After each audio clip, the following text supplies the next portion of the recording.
So if I want to take over a country and not have to deal with that threat, what do? Submersively, through psychological warfare, I want to make them addicted to devices, overweight, unhealthy, distracted. And what do we have in America? And now, Escaping the Drift, the show designed to get you from where you are to where you want to be. I'm John Gafford, and I have a knack for getting extraordinary achievers to drop their secrets to help you on a path to greatness. So stop drifting along, escape the drift, and it's time to start right now. Back again for another, man, I got a banger today, episode of Escaping the Drift. The podcast, like the opening says, gets you from where you are to where you want to be. Before I get too far into this, if you're watching us on the YouTube, man, do us a favor. Give us a subscribe so you can catch all this awesome content as it comes out. And if you listen to us on one of our many providers through the podcast world, man, go check it out. Go check it out. I actually have some good looking people, not so much me, but I have some good looking people come through. So check us out on YouTube if you would too. Today on the program, ladies and gents, I got a dude. And sometimes, you got like, I got a business guy, I got a professional guy. This is a dude. And I mean that like the way that like a defensive coordinator would like describe like his best linebacker. Like this dude's a dude, one of my dudes.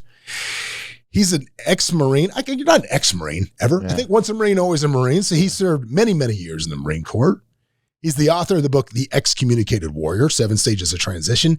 And after that, as if that wasn't great enough serving our country, then he gets out and he founds 3 8-figure companies. And that don't include the period, folks. That is not the period in the sense. That is 8 figures to the left side of the period, if you will, including the company Johnny Slicks. It's an organic grooming brand and a Gauche, his coaching program. Ladies and gentlemen, welcome to the program. Today we have Nick Koumalatsos. Bam. Nick. Bam. What's up, man? I need to like record that intro and just play it on all my videos. You know what, dude? Here's the thing. Most people are only going to listen to about 45 seconds of this. Right. And I figure if I can entertain the shit out of them for the first 45, then it's good. No, I'm just kidding. They're going to stay with us for a while. That's what I was telling me. That's what I tell on my podcast. I'm like, I want to appreciate you 6 listeners. Yeah. You guys are like really rocking it. No, dude, we stay pretty consistent in the top 10 of entrepreneurship. That's so awesome. I'm happy with that. Yeah. I'm very happy with the growth of the podcast over the years. And the amount of subscribers we have, I'm super pleased with it. It's, the fact that we can come on here and we get to help people that maybe are trying to level up in their life. That want it, yeah. Right? Because holy shit, I was talking about that yesterday. If you don't want to help yourself, listen to this ain't gonna help you. I'm out. I can tell you that right now. We're just like I've fought for years trying to help people that don't want to help themselves, and all they end up doing is resenting you. Well, let's talk about you, dude. So starting out, I like to get your origin story if I can, because high performers. I love the saying that tough times create great men create good times create soft men, sure.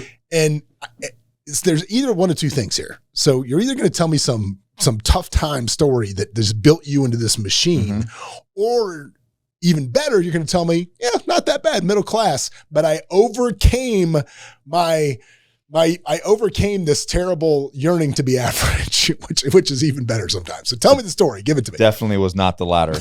Okay. Raised by wolves. Yes.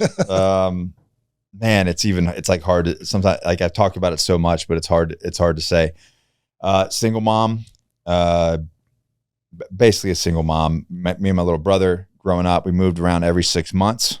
I used to think that maybe she was running from the law. But come to find out later in life, she literally was just jobs. It was just kind of, moving up in jobs and trying to find a job that will support 2 kids. We were surviving. Yeah. So trailer park, Section 8 housing, getting our clothes at Goodwill. Goodwill clothes had lice in them. So then we would get lice and have to deal with that and use all the different old, tricks to get rid of the lice. I mean, it was just. Did you know as a kid? Did you know? No. I mean, I knew it was different because I would see kids in school with nice houses and nice stuff and things like that. So like, I knew that things were different. Got it. Which, we'll talk about later, which fast forward, a lot of that stuff created a lot of limiting beliefs about me and entrepreneurship and what I could accomplish. And, which is the killer of all dreams, yep. Your limiting beliefs. So yeah, growing up, and then there was a stepdad involved, abusive stepfather until I was 11, joined a gang at 11. by the time I was 13, 2 felonies as an adult. Oh, yep. 2 felonies as an adult, multiple misdemeanors, had to do, grace of God and my mom being who my mom is with the judge and everybody. I didn't do any long, I went to juvie, but I didn't do any long time in juvie. I didn't get like a full sentence. I just had to be there until court and that sort of thing, which, I got, I want to say it was 3 years probation. So you're talking about from 13 to 16, I'm on probation, having to do community service. And anyways, so knocked that out. And really, it's funny, like I gave up drugs and alcohol and life of crime at the age of 13. You know? I mean, I guess that's as good a time as any to give it up. Right. Yeah. I was like, and what really happened was I got arrested the second time. It wasn't the second time I got arrested. The second time I got locked up was at 13. And this kind of tells you of like the situation that we were in our area. Juvie was full. Keep in mind, this is in the 90s. Mm-hmm. So this is early 90s. Juvie was full. And so they put me in county. At 13. With grown-ass men. And that's when I realized I'm not so badass. Yeah. This little That's like scared straight for real. Straight up. I went through this like scared straight boot camp thing they put me through, court ordered. And I was like, that did nothing for me. You know what I mean? Of course, fast forward to the military, I was like, whatever. But when they processed me through county and I was in there with a bunch of grown men, I was like, this ain't the life. I'm out. This ain't the life for me. That was a big wake up call for me. Cause I'm like, these guys, like, I don't know what's going to happen, but dude, like there's no business in me being here with a bunch of like grown cons. Anyways, so that was it. And then, straightened myself up. By the time I was 16 years old, I had a small little beach house in Panama City Beach, Florida. I was making about $4,000 a week legally. Doing what? So from 6 a.m. to 2 o'clock p.m., I was at the Bay Point Marriott. You remember the? Oh yeah, sure. Bay Point PCB, Marriott. buddy. Yeah. So I worked at the Bay Point Marriott. What year was this? What year was this? Shit, 90s. It'd been like 96. Okay, so like Spinnakers was still there. Oh yeah, La Villa, Spinnakers. It was all. This was like Springback Kick. You know, MTV that was capital of the world. Oh yeah, dude, that was Florida State Central then. Back in the day. Yeah. So yes, it was. I got some funny Florida State. I don't know if we can talk about it on here. Anything. So anyways, I was working in the conference center, setting up projectors and microphones and lights and everything, and getting paid. This was, late 90s. So I think I was getting paid like $20 an hour. Almost like union wages. Yeah. Like it was ridiculous. I was like, you're going to pay me that? How'd you get that gig? Networking, friend of a friend. Okay. Yeah. Friend was working there and he put a word in for me. And then I would take a 30-minute break, and at 2:30 I was a bellman at the same place until 10:30 at night. So I would work from 6 to 10:30. How were you doing that as a 60? Like, I dropped out of school. Okay. Sorry. Yeah. Let's fast forward. Did you get a GED? Yeah, I got a GED. So actually the summer of my 10th grade year, I finished the 10th grade. The summer of my 10th grade year, I moved out and I got that job. So when it was time to go back to school for my 11th grade year, I was like, this doesn't make physical sense. Like, I'm going to give up $4,000 a week to go talk about osmosis and dissecting frogs. Pass. Yeah. Photosynthesis. I'm good. So I did that and was loving life. And, but then I had this realization about a year in, maybe not even a year in. I mean, I had plenty of money. I mean, I was doing I was living life for a 16-year-old, 17-year-old. But this realization hit me that in 20 years, I'd be doing the same damn thing. And that thought of me being in the same place, doing the same thing for the next 2 decades. And I knew that like I would obviously move up. There's positions. What was the moment you realized it? And the reason I say that is because Steve Sims is a good friend of mine. Okay. He's on the show, and Steve's entire life changed. He was on a bricklaying job. And he was a bricklayer in London. Yeah. And he was on this job, and he looked over, and he was standing next to his dad laying bricks. Oh. And his grandfather was on the same job.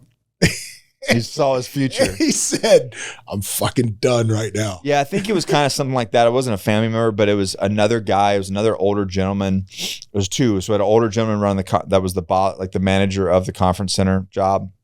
And I would take that 30-minute break. And then there's another, probably in his 50s, that was like the senior bellman. And I just remember one day, I just was like, it just all of a sudden hit me like a wave. Like, oh, this is my life for the next 20 years, yeah, 20, 30 years. And I call it, I hit the nuclear option. I just blew up my life. I was going, well, what's the way out in the 90s for a kid with a GED and, you know, a background like that? Stockbroker. Yeah. Right. Yeah. Right. Was actually, that was a thought, but the military, I said, you know what, I'm going to go do the hardest thing that I can go find. And at the time, the Marine Corps seemed at the entry level. Mm-hmm. The Marine Corps, you know, they were fighting dragons on TV. I don't remember that old commercial. I think I do remember that commercial. That commercial, that was back when military had really good recruiting commercials. But yeah, I went to join the Marine Corps, and they were trying to sell me on their process.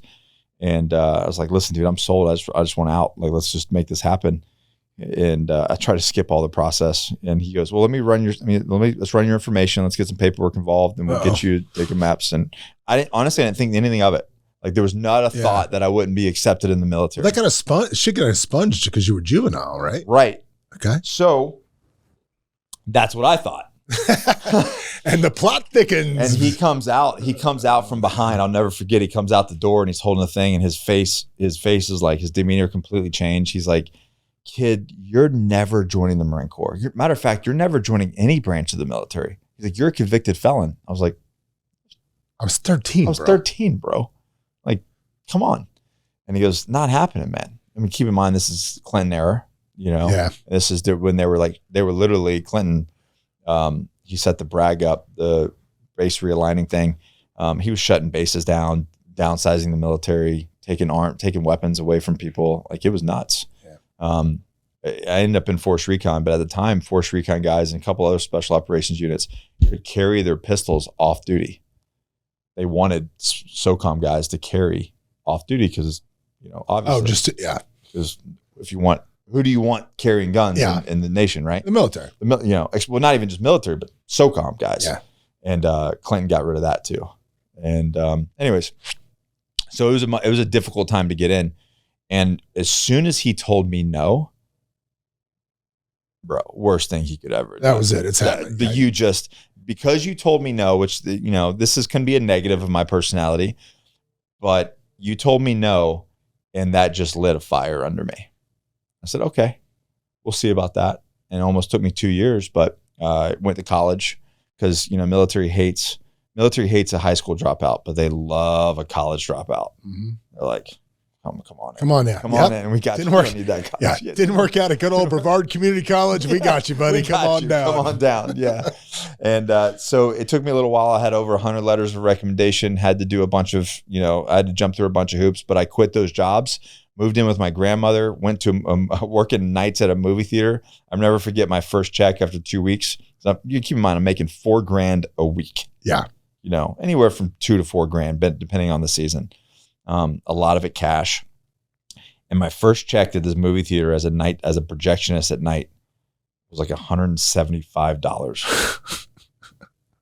And I just remember going, how do people support themselves? What did I do? But it was a means to an end. And eventually, after a year and a half, and then there was more tragedy. I got in, finally got my shot. Training day 7, I broke my wrist, got dropped to a medical rehabilitation platoon after almost 2 years of trying to get in. So I ended up spending 5.5 months in recruit training. And then, you know, after that, I leveled up, and there's a lot of stories there, but, you know, ended up in Force Recon. And then, you know, we started SOCOM in 2006. Force Recon became Marine Special Operations Command. I took selection. I was already there, but I took selection for that, went through the assessment and selection for Marine Special Operations, became a Marine Raider in my last half of my career. From then to 2012 was serving in SOCOM as a Marine Raider, deploying to Afghanistan, basically. Wow. Back and forth. Yeah. So in Afghanistan. Yeah. Iraq, Afghanistan, and then a whole bunch of other places. Yikes. Yeah. Man. That's where I spent my 20s. Yeah. That seems like while the rest of your buddies were still sitting on the beach, you were doing that. So did you go back to your original point? Yeah, there's always a story, man. And it's funny. Most of the guys in SOCOM don't have a relationship with their fathers and then came from something like that background. It's a very similar personality driven unit. That's interesting. And you go through a lot of psych stuff.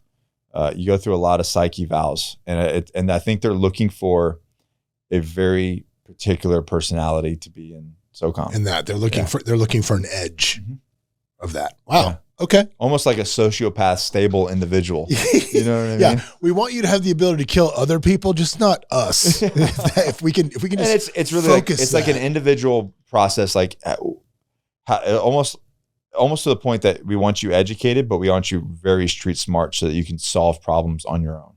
Yeah. When like if essentially you're talking about a strategic national level problem that you're dealing with that could affect national policy, and you've got this young guy in his 20s navigating that problem, it takes a very special person.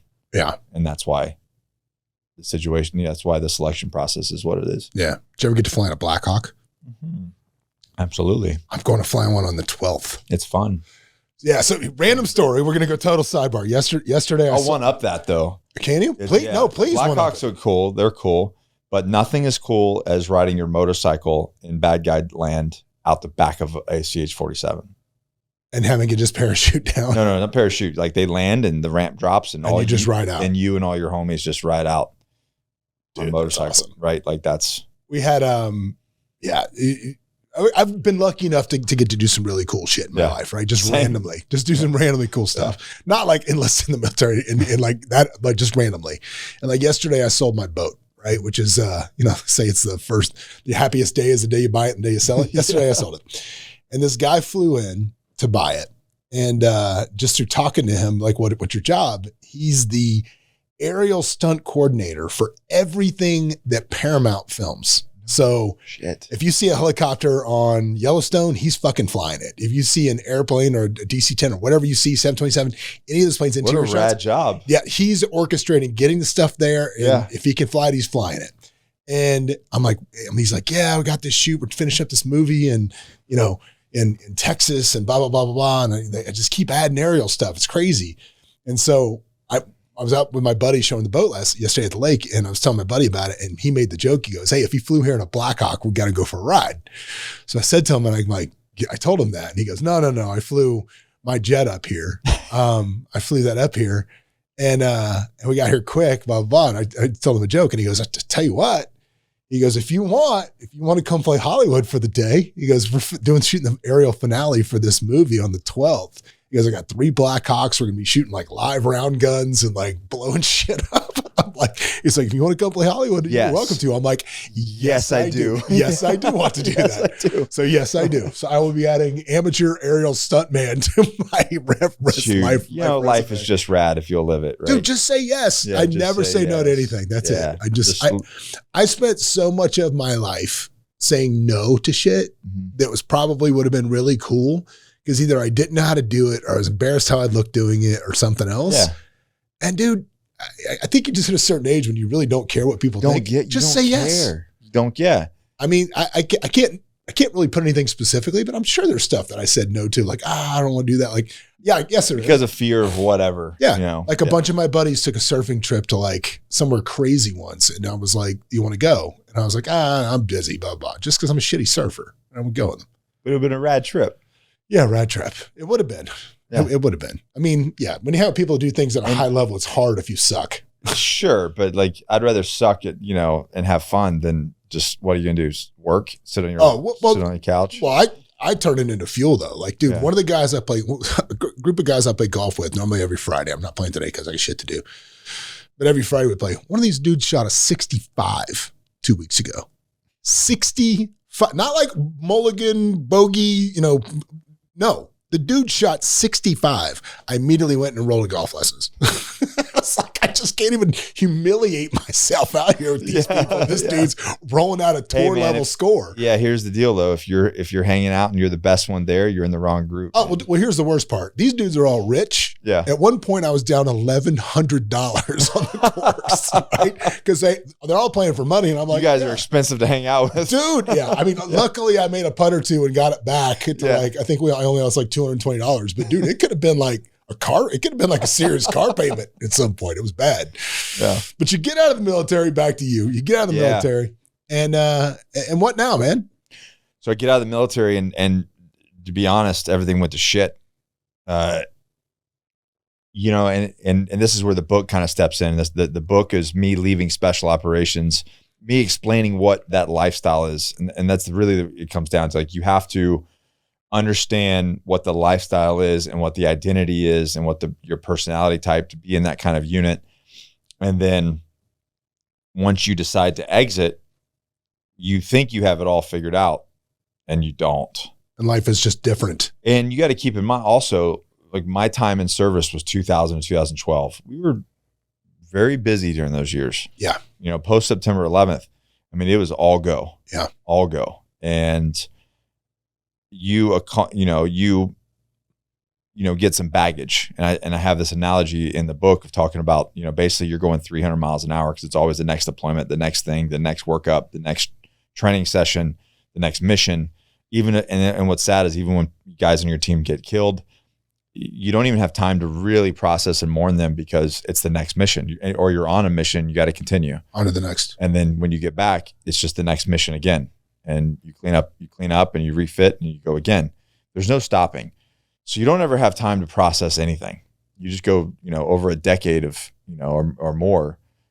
Just piling it up in the back. Just piling it up, and you're going 300 miles an hour. So it's not really, honestly, it doesn't really bother you until you slow down. Yeah. And then that freight train that you've been carrying behind you, the front car, you know, the engine goes back from 300 to 10. Yeah. Well, your caboose is still going 300 miles an hour and it smacks you right in the back of the head. I just got this visual in my head of like a station wagon where you just keep putting boxes in the back of it, and all of a sudden you just slam on the brakes. And it's all coming. It's all exactly. And that's what happens. And so that's what happened to me. And I was thinking about my dead. I was thinking all of a sudden I'm thinking about dead friends, and I'm having weird dreams, and I'm like, in a way, I'm seeing visions. Like I'm catching people in groups. I'm like, I thought that was my dead friend. It's just wild shit.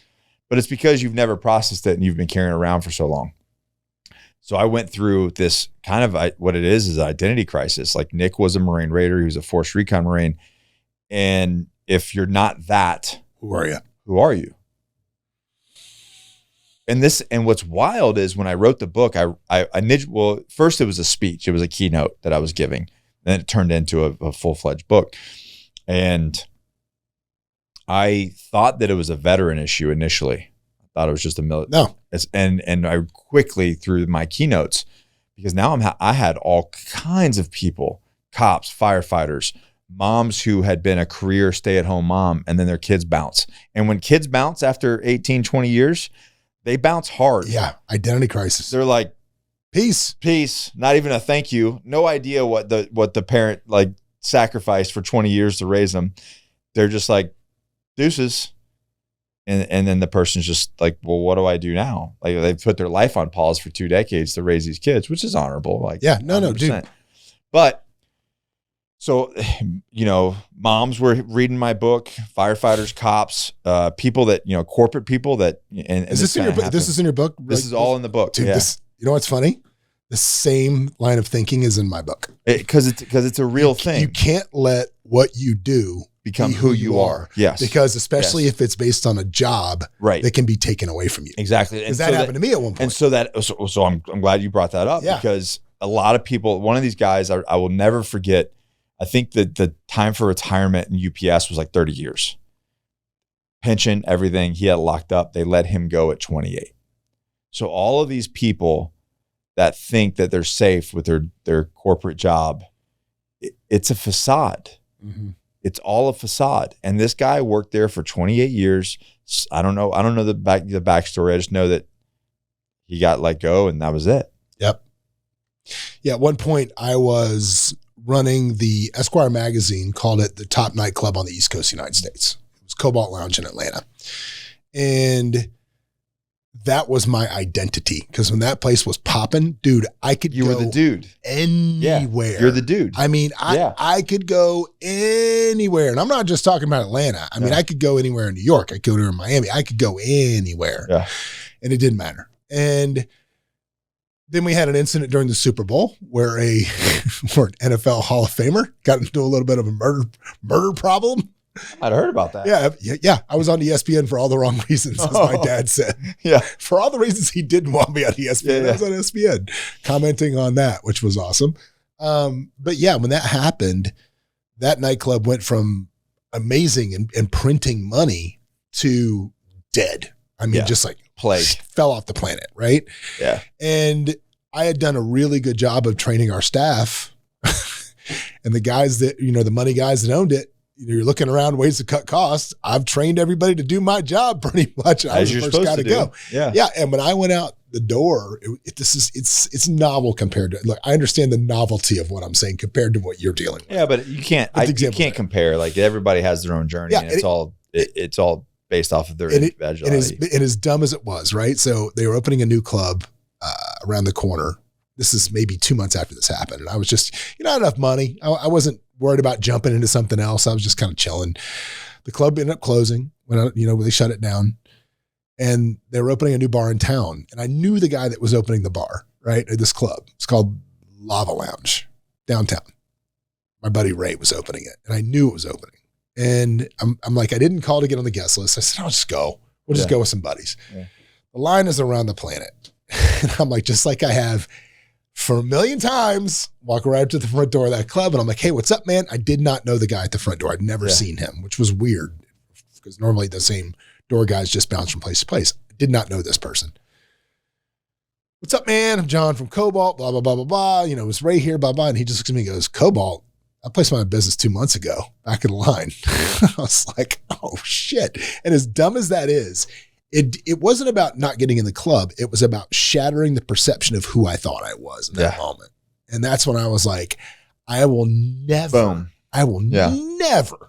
let what I do or become who I am. Your self-worth. And dude, when I'm at networking places, it's so funny. This skips people's brains like crazy. Some of my best networking tips. And I do it for that reason. When I'm out networking and I'm like, oh, bro, so tell me about you in a networking thing. People are like, well, I own this and it's blah, blah, blah, and that, blah, blah. I'm like, no, dude, I didn't say, what do you do? I said, tell me about you. You married? Where you from? You got kids? And people are like, huh?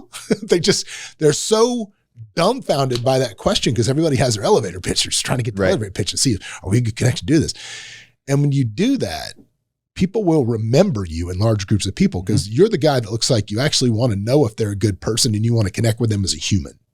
Right? Yeah. What's your morals? What's your character? Yeah. Tell me who you are. I don't give a shit what you do. That could change tomorrow. Tell me who you are. It can change tomorrow. Exactly. Tell me who you are. Yeah. So I love that you're all about that, because I had to walk through it myself, and I was helping some other people through it. And that's really what it came down to. So once I did that, and I realized that it wasn't a veteran issue, it was just a human being, that we all have these chapters in our life.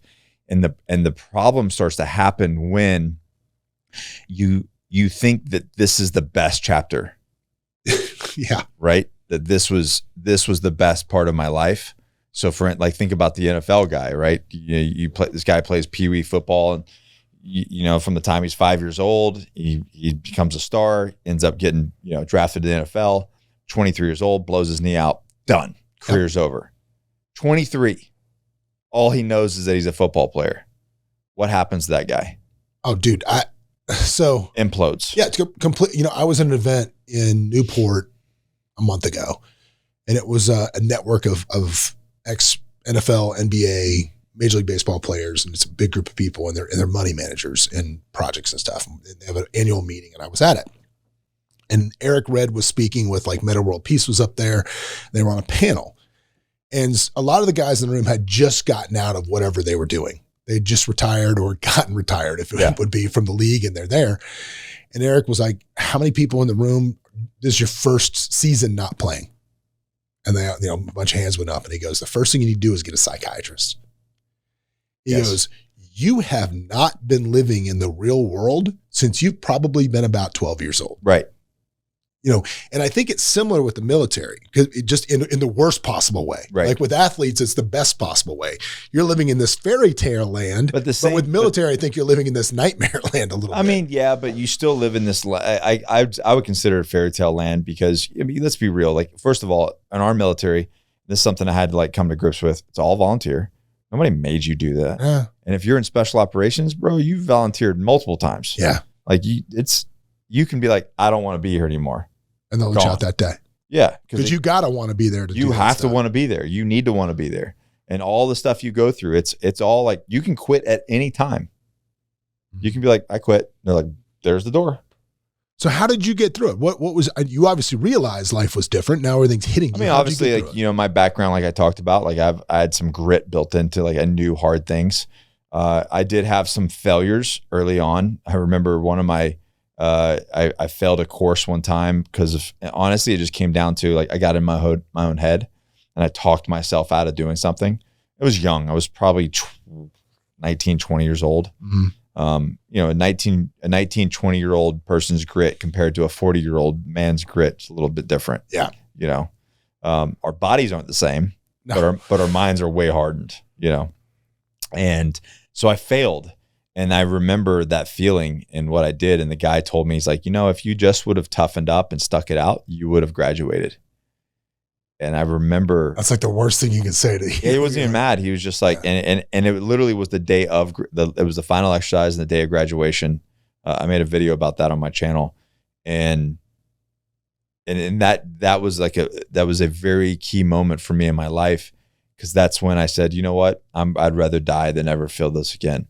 So when I started taking selection for Force Recon and going through all the courses that I went through, I was like, I'm gonna die. I'll die on this road. I'll die on this mission before I tap out or throw in the towel. Yeah. And I'm not quitting again. And that's never quitting again. And that's really the So when you got out of the military, you understood you had a problem. Yeah. So, I mean, it got really bad. And in the book I talk about it. It ended up to where one point I was on the beach with a weapon and I was ready to call it quits. And Jesus. Yeah, it was rough kind of go at the time. And, people that fight depression, there's a lot of different things, TBI, post-traumatic stress. And I was a big believer that at the time that post-traumatic stress wasn't real, that if people dealt with any sort of thing like that, they were just mentally weak and not cut out for the job. Yeah. And I literally said those things when I was younger. And then now I'm going through it and I'm like, oh, and I don't think, on the depression and suicide thing, I don't believe that people want to end their own life.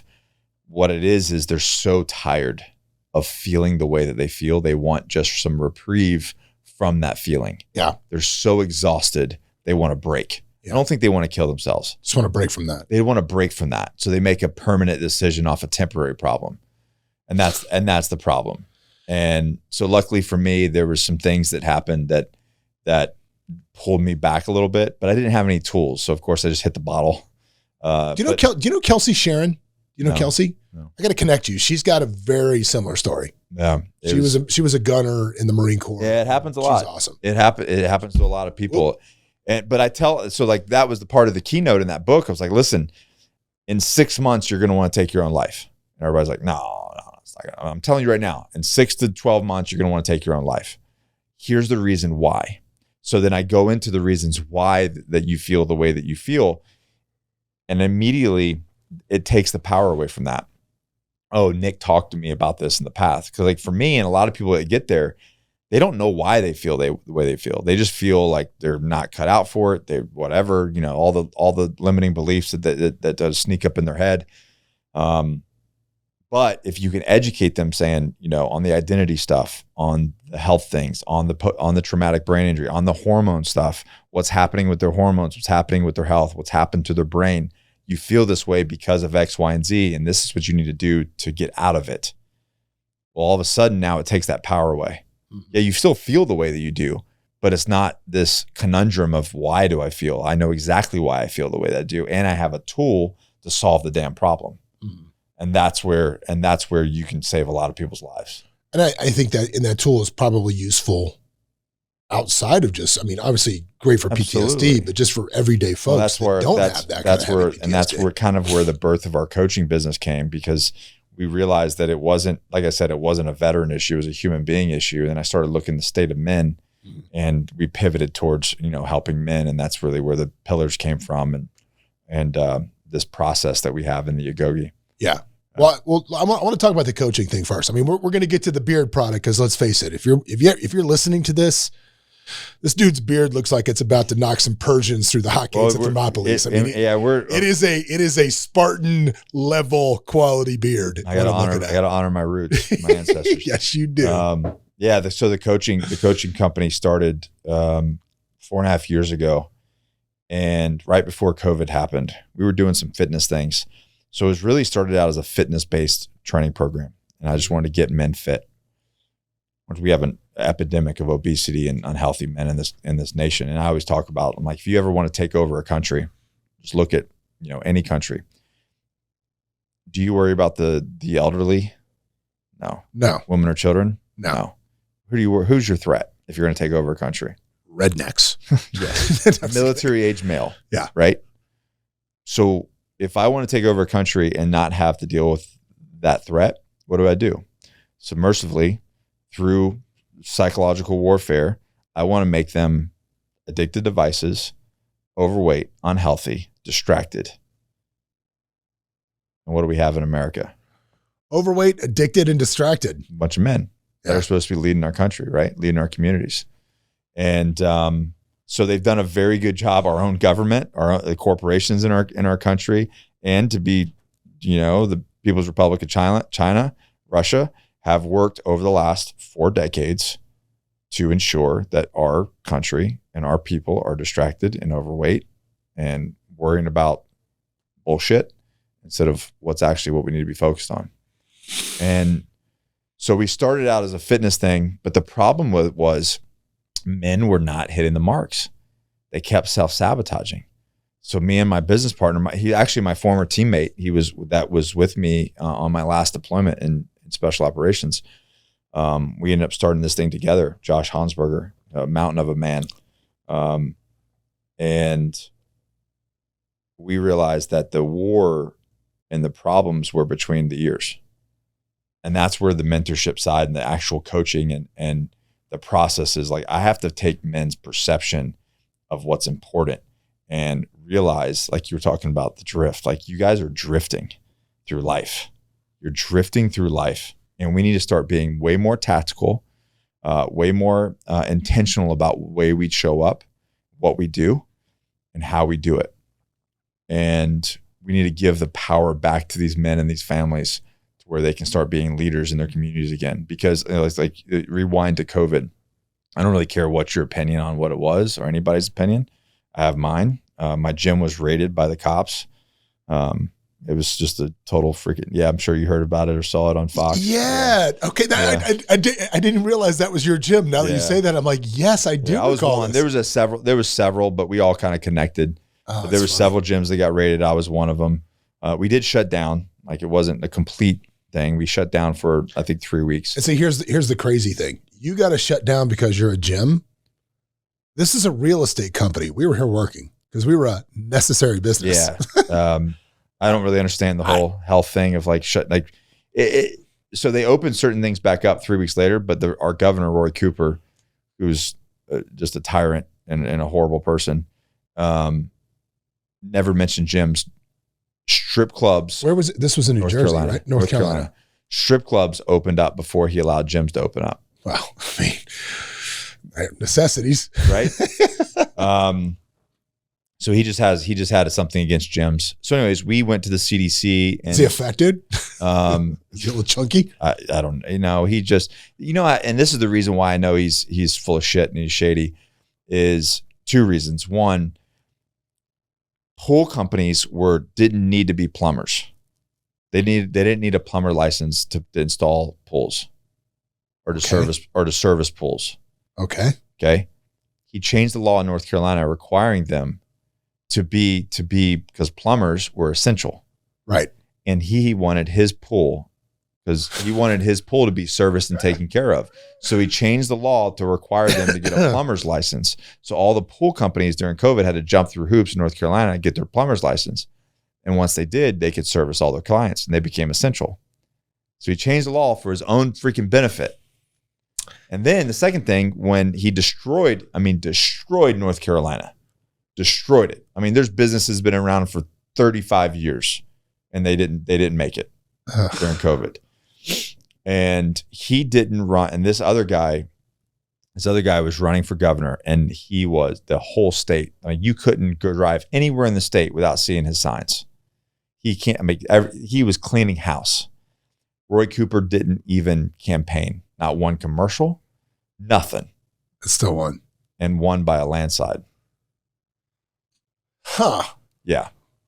Huh. I'm not saying there's a conspiracy there. I'm just saying it looks weird. Yeah. Anyways, so we opened the gym. We opened the gym, and because the guys were hitting me up, a bunch of special operations guys trained at my gym, U.S. Marshals trained at my gym, a bunch of cops trained at my gym, and they were like, "Dude, I've got to get I can't be just sitting at the house. This is ridiculous. This is affecting my mental health." So we put some guidelines from the CDC, and then we opened back up, and we just got smacked. 2-year legal battle that went nowhere. You know, you don't really win by suing the government, not really. No. But I felt like it was a breach of the fourth. They had no search warrant. They had nothing. They just were operating on the guides of a statewide executive order, which had no statute to back it up. Dude. So anyways, but I bring all that up to bring up this. I started to look at the state of our community as men in this nation, and I really started to realize, I was like, if men were men the way they were in the early 60s, leaders in their community, took no shit, right? They made decisions based off what was best for their community and their families. They weren't overweight. Well, dude, okay, all you have to do is look at a school fitness video with JFK right. on it from the 60s. Yeah. And dude, they show a random, do you know what I'm talking about? 100%. Last year at high school. Yeah, and there's like just a random sprinkling of high school dudes, and they're all like Vikings. You will not find a group of men like that anywhere. No. Not at that scale. No. Those were high school kids. It was wild. Yes. Because that's what they did. I share that stuff all the time. Yeah. So, and just look at what, before cell phones, before anything, look at the men that showed up with Martin Luther King. Yeah. Like the fact that he was able to pull that off in that is amazing. That was men. Men were like, we need to do this because we're going to get together because this is not what's in the best interest of our families and our communities. Those were men. So you fast forward to now, bro, we folded like some loose, dirty laundry with no fight, no voice. We just took whatever they said. And I'm saying, listen, people fought. I get that. But I'm talking about wide as a community. If you would have had the same men 5 decades ago, never would have put it. They wouldn't have been able to pull it off. Because they would have said, this is not in what's best interest of our families, our communities, our community businesses that have been around here for decades. Because we're not going to allow this to happen. So you have to come up with a different plan. Yeah. But we didn't. We collectively folded because we're distracted, we're overweight, we were right where they wanted to be. And that's where the fight started to happen for me. But I'll say also during COVID, I mean, I think a lot of people, and this is terrible, they wanted to sit home. Well, yeah, because that was the dream. That was the dream. That's the dream. All I gotta do is sit around. I can get DoorDash. Yeah. I want to do nothing. I can do nothing. Watch Netflix. Yeah, that's all I want to do. Check out. That's all I want to do. Mm-hmm. Yeah, and I think a lot of people I wanted that initially. It was easy. It's an easier road, right? But then what happens? What happens when you choose the easy road? I have this whole I have a long a 90-minute. No, dude, it's like it's like we started out. Easy. Good times produce weak men. Weak men produce hard times. Right. Hard times produce strong men. Yep. So where do you think we are in that cycle right now as a society? I think that because of what they did, I think we're on, just because of what I do in the Agoge and the community that we've created internally. And listen, I'm not for everybody. I know that. I'm for a very particular person. You know what I mean? Like, I'm not going to sugarcoat your shit. I'm like, that's why me me and Brad kind of align, because like, I'm just going to tell you the fucking truth. Yeah. And it's because I care. Like most friends will not say anything to their friend when they're, 300 pounds and looking pretty rough. And they're like, dang, man, they'll talk about it. Like, I think he's not going to make it. Like, he's probably going to have a stroke.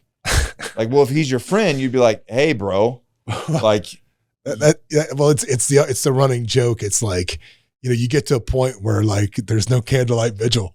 No, right? yeah. Like somebody's like, did you hear so-and-so died? You're like, yeah, dude. Yeah. I mean, like, not really that surprised about it. I had a client, and he's one of my tier 1 clients. He was over 300 pounds. And then he joined us and got down to like 230, looks great, better family man, better husband, got his own business, multi-million-dollar business. Now he's just thriving. He's ready. He's like kicking ass.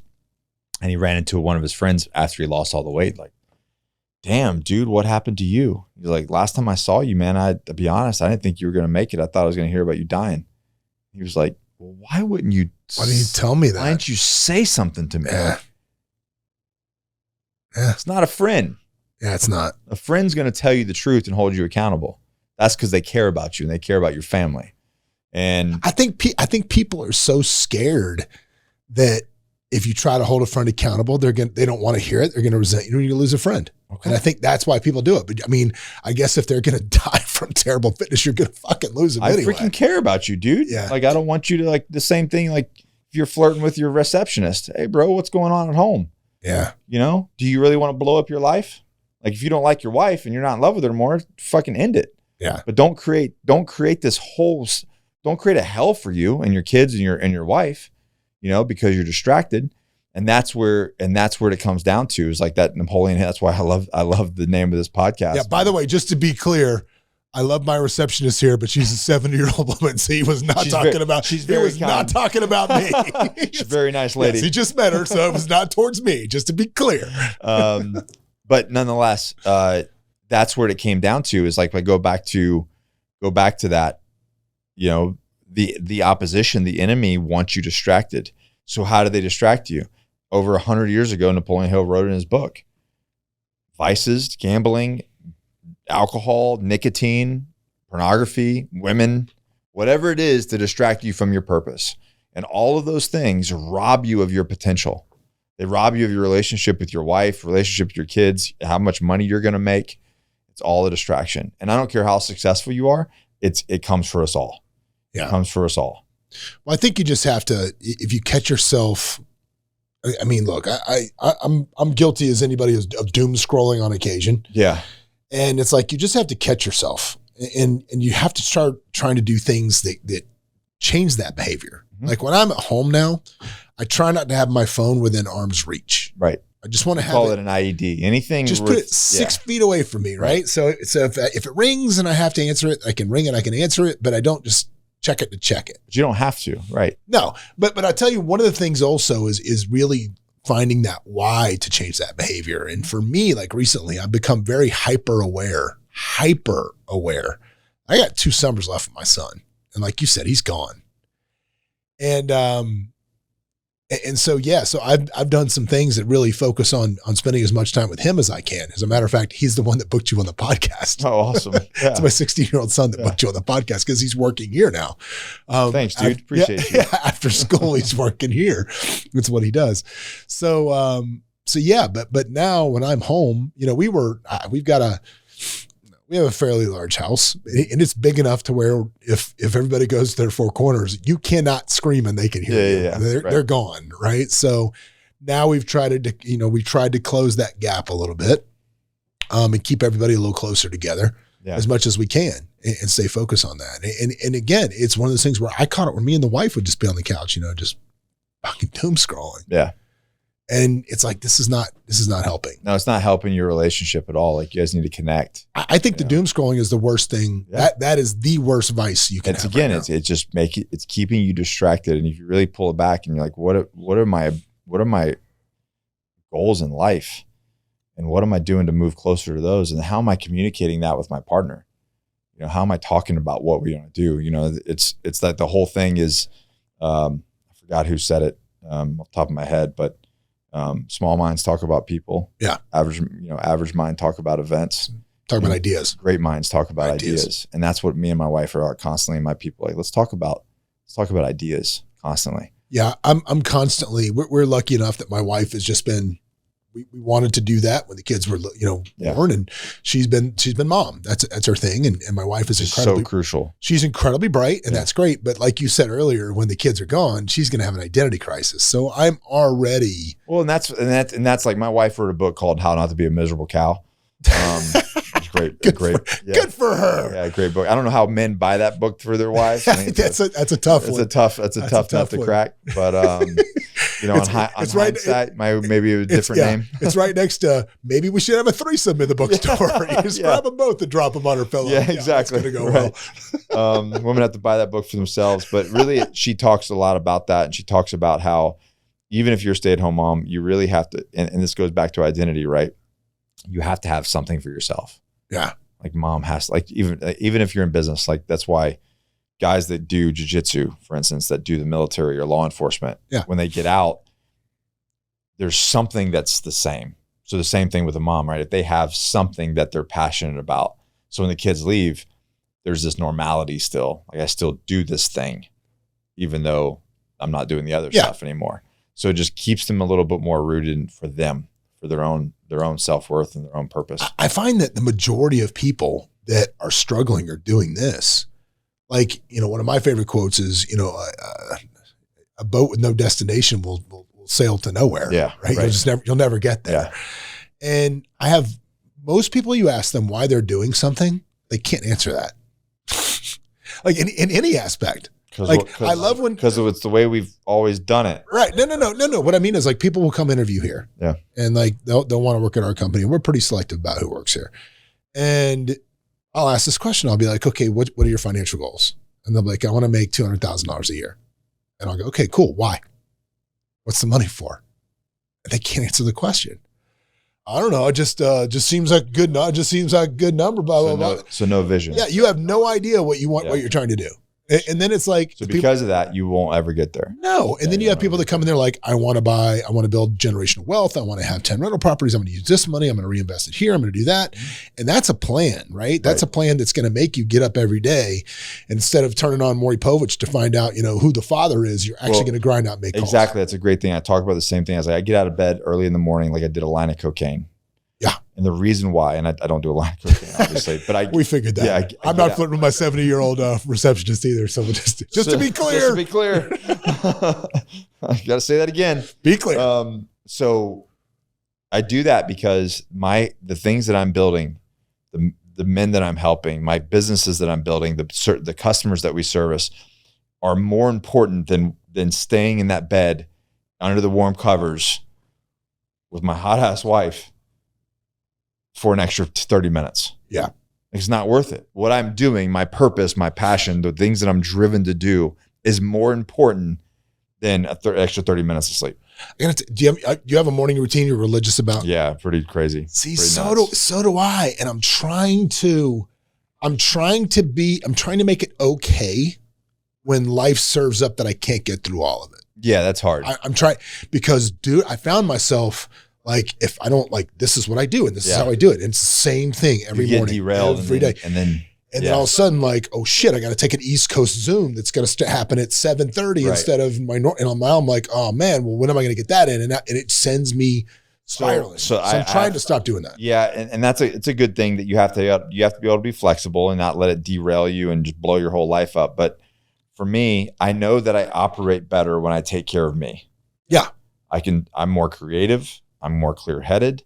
I can communicate better. So I have to do my morning routine. So if my day is going to change, well, then guess what? I'm getting up earlier and I will sacrifice sleep. And I know that, sleep's a huge portion of health and I'm a big component of it, but hey, sometimes you gotta grind out and you gotta do some hard things. Yep. And so sometimes, maybe it's a 3:30 wake up, but I operate because of that. I operate better. And the reality is you can do it. Most men just don't want to. Yeah. Because it's uncomfortable. What time do you go to bed though? Oh man, somewhere between 8 and 9. Oh yeah, 9:30 I'm done. Oh, 9:30 it's like, I'm pissed. It's 9:30 and I'm not in bed. Like, yeah, I'm done at 9:30. Yeah. So Yeah, we should. And when dad goes to bed, everybody goes to bed. No, what's funny, because I remember like the moment I knew I was old, right? Like the day just you're old. And this will tell you how long ago it was I realized I was old. Me and the wife were riding home one night, and she goes, hey, do you want to stop at Blockbuster and get a movie? And I went, I mean, it's already 9:30. You want to get a movie now? 9:30? Are you crazy? I'm like, it sounds like my wife. I'm like, holy shit, I'm old. It just happened that quick. And I feel bad for her, because when we met, we've been together. October will be 10 years. So when she met, I'm in my early 30s, and we were just like having a blast. And at some point in that decade, I turned into like a grandpa. And she's like, God, you're so old now. I'm like, easy, lady. Yeah. She's a little bit younger than me, but she's right. I'm like, oh no, dude, I'm hell on wheels till 9:30. Don't get me wrong. Right? I'm a good time right up until 9:30, but after that, I'm done. But then I shut the whole house down, so everybody has to go to bed. Everybody has to go to bed. Yeah, I don't do that. I grab the dog, head upstairs. My wife normally comes up about 10. Maybe it's because of my background, but like any little noise. Really? Yeah, you're jumpy. I'm jumpy. I'm a little jumpy. So the house has to for me to go to sleep, the whole house has to shut down. Yeah. You guys have kids? I got 3. I got a 22-year-old, an 18-year-old, beautiful, wonderful women. And I hit the reset button with my wife, and we have a 4-year-old little boy. Oh, wow. Just turned 4. It's kind of cool you get to do it all over. It is. I get a second shot. Yeah. I always tell my other girls, I'm like, sorry, dad didn't know what he was doing. This one's like so easy. Yeah. It's fun, and it's so easy. No stress whatsoever. Well, my experience too, especially when they were little, the boys are always easier than the girls are. And I started out with 2 girls. So yeah, I don't know. Yeah, they're difficult. I would say they're difficult later. Yeah. No, my daughter pretty much, dude, every picture that I have of my daughter when she's like under 2 years old, she's just looking at me like, and the look on her face is, you're suspect. like you suspect every look. But I always tell people, it's so funny. My son is an exceptional student, and he has Ivy League aspirations. Good for him. Yeah. And he'll probably go to school and get an incredible job working in his field and be in a big, beautiful building that'll be owned by my daughter. Because she is a gangster. God help us out, because she looks like mom and acts like me. So yeah, so like it's funny you say that, because my son is high energy, like gonna go crush the world, but my daughters are sneaky. Yeah, like they're calculated. They're calculated. Yes, yeah. And like you said, like I like the way that you said gangster, because they're both very much like so calculated that you're like, you're dangerous. Oh, dude, no, dangerous. Trust me. The day I can be put in the home by my daughter, I'm at Sunny Acres the day it can happen. There's no question. You got to set yourself up for success. No, I'm just kidding. Yeah. My daughter she's the apple of my eye now. So she's definitely. But it's a rad experience. And we're actually trying to have one more. Cool, good for you. Well, let's talk about we talked about the coaching business, and if somebody wants to hear more about that, how do they find that? Just message me or go to theagogi.com. Straight up. Yeah. All right. Yeah. And real quick, I got to talk about the beard products, man, because it's just, dude, the beard's magical. Not gonna lie. So I just made the commitment just to give up and go gray. I just said I got a little bit. It's happening, man. And how old are you?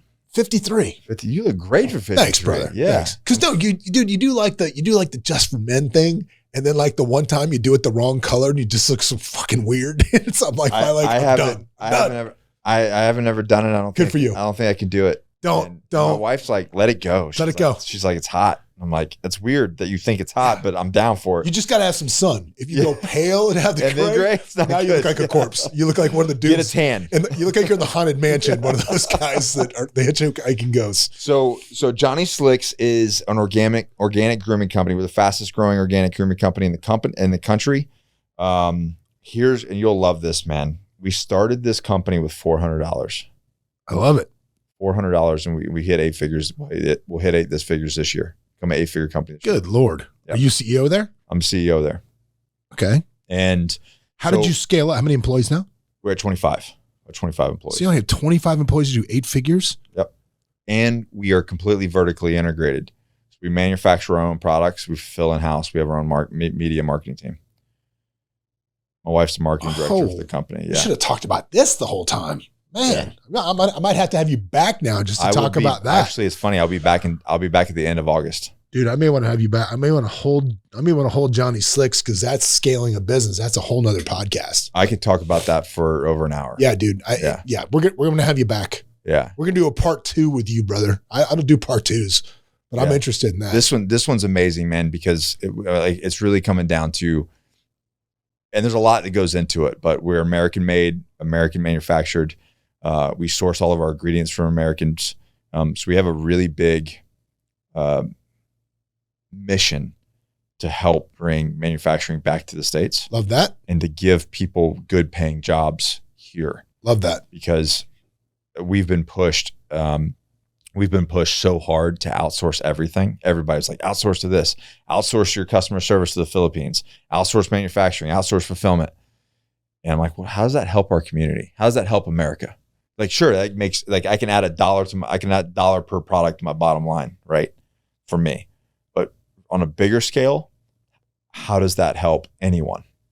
Dude, that reminds me of the Arizona iced tea guy. Did you see what he did recently? No. It was an interview with him, and they said, with inflation and everything, how are you still selling the big iced tea for 99 cents? Yeah.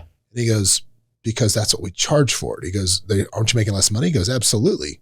He goes, but what am I going to, I'm going to make another 45 cents, but I'm going to hurt our consumers that are already hurting with everything else. Hurting. Yeah. They're hurting with everything else. And I'm going to hurt my customer. Yeah. Like over money?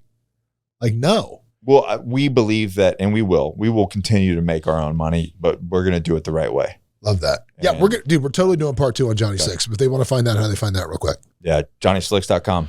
It will change your life. Be careful though. I'll tell you this, be careful. When women get a sniff of you wearing our fragrances, our essential oils, all organic, our essential oil fragrances that John makes, my business partner.